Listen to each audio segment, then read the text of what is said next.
C'est des jeunes qui font un parcours long, donc ça veut dire que c'est plusieurs milliers de kilomètres. Ce sont des jeunes qui sont à la rue, qui sont accaparés par des problématiques de survie au quotidien, qui donc du coup font passer leur santé en second plan, même si c'est très important pour eux, bien entendu, mais qui n'accèdent pas au système de soins traditionnel.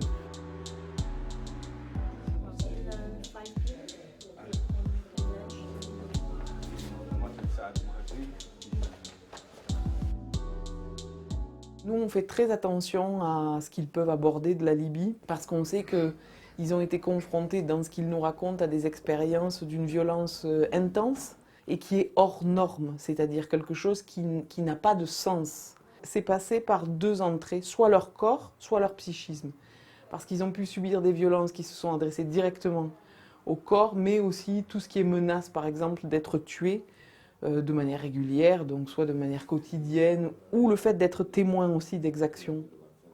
Donc par exemple, il y a des choses qui sont insupportables, c'est la surprise de voir quelqu'un se faire abattre. Et je veux dire, la violence avec laquelle la vie peut être dérobée, le fait que ça se passe sous leurs yeux, et le fait que les corps soient laissés sans sépulture, par exemple. Ça, c'est quelque chose qui éloigne de ce qu'est l'humain, en fait. On a des jeunes qui sont tombés gravement malades dans leurs expériences de détention et qui ont été aussi libérés comme ça, c'est-à-dire jetés en dehors des geôles parce qu'ils valaient déjà plus rien. Donc, toutes les expériences comme ça où est renvoyé le fait que de toute façon, ton existence n'a pas de valeur. Tu ne vaux rien.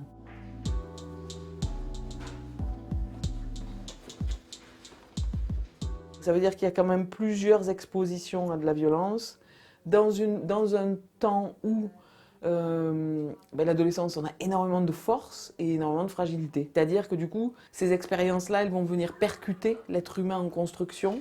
L'autre jour, j'ai été interviewée par deux collégiennes qui me demandaient « Mais comment est-ce qu'ils ont pu venir seuls ?»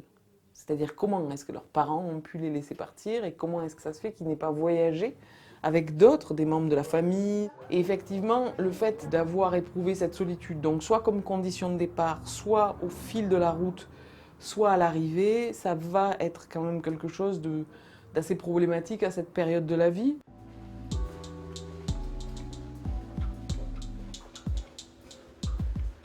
L'évaluation de la minorité, c'est une expérience que eux vivent quand ils sont refusés, soit comme un dénigrement de ce qu'ils sont, soit même comme un déni d'identité.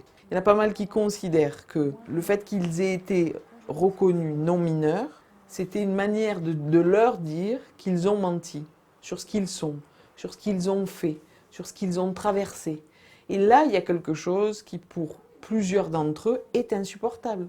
Donc comme expérience fondatrice avec la société française, c'est ça qu'ils ont. Le fait de se raconter et donc d'entendre qu'en fait ce sont des menteurs. Comment est-ce qu'on peut venir à ce point à tester et décrédibiliser des expériences qui ont pu être aussi ravageantes pour eux? Et ils ont besoin qu'on les considère comme des gens, comme des personnes. Parce que c'est ça qui va faire qu'ils ne vont pas justement s'effondrer.